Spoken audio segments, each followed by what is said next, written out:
नमस्कार दोस्तों, आपका स्वागत है हमारे YouTube चैनल पर। अगर आपने अब तक हमारे चैनल को सब्सक्राइब नहीं किया तो सब्सक्राइब कर लें।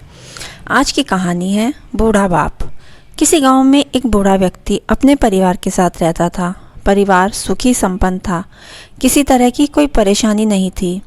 बूढ़ा बाप, जो किसी समय अच्छा खासा नौजवान था, आज बुढ़ापे से हार गया था। चलते समय लड़खड़ाता था, लाठी की जरूरत पड़ने लगी। चेहरा झुर्रियों से भरा चुका था, बस अपना जीवन किसी तरह व्यतीत कर रहा था। घर में एक चीज़ अच्छी थी कि शाम को खाना खाते समय पूरा परिवार एक साथ टेबल पर बैठकर खाना खाता था।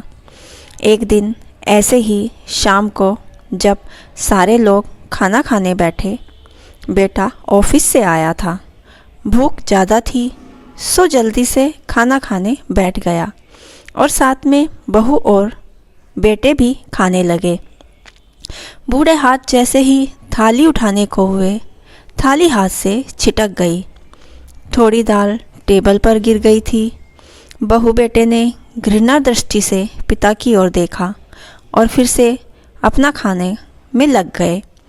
बूढ़े पिता ने जैसे ही अपने हिलते हाथों से खाना खाना शुरू किया तो खाना कभी कपड़ों पे गिरता, कभी ज़मीन पर। बहू चिढ़ते हुए कहा, हे राम, कितनी गंदी तरह से खाते हैं। मन करता है इनकी थाली किसी अलग कोने में लगवा देते हैं। बेटे ने भी ऐसे ही सिर हिलाया जैसे पत्नी की बात से सहमत हो। बेटा, छोटा लड़का, यह सब मासूमियत से देख रहा था। अगले दिन पिता की थाली उस टेबल से हटाकर एक कोने में लगवा दी गई।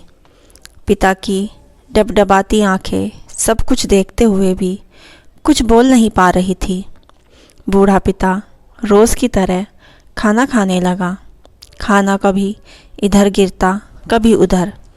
छोटा बच्चा अपना खाना छोड़कर लगातार अपने दादा की तरफ देख रहा था। माँ ने पूछा, क्या हुआ बेटे, तुम दादाजी की तरफ क्या देख रहे हो? खाना क्यों नहीं खा रहे? बच्चा बड़ी मासूमियत से बोला, माँ, मैं सीख रहा हूँ कि वृद्धों के साथ कैसा व्यवहार करना चाहिए। जब मैं बड़ा हो जाऊँगा और आप लोग बूढ़े हो जाओगे तो मैं भी आपको इसी तरह कोने में खाना खिलाया करूँगा। बच्चे के मुँह से ऐसा सुनते ही बेटे और बहू दोनों काँप उठे। शायद बच्चे की बात उनके मन में बैठ गई थी, क्योंकि बच्चे ने मासूमियत के साथ एक बहुत बड़ा सबक दोनों को दिया था।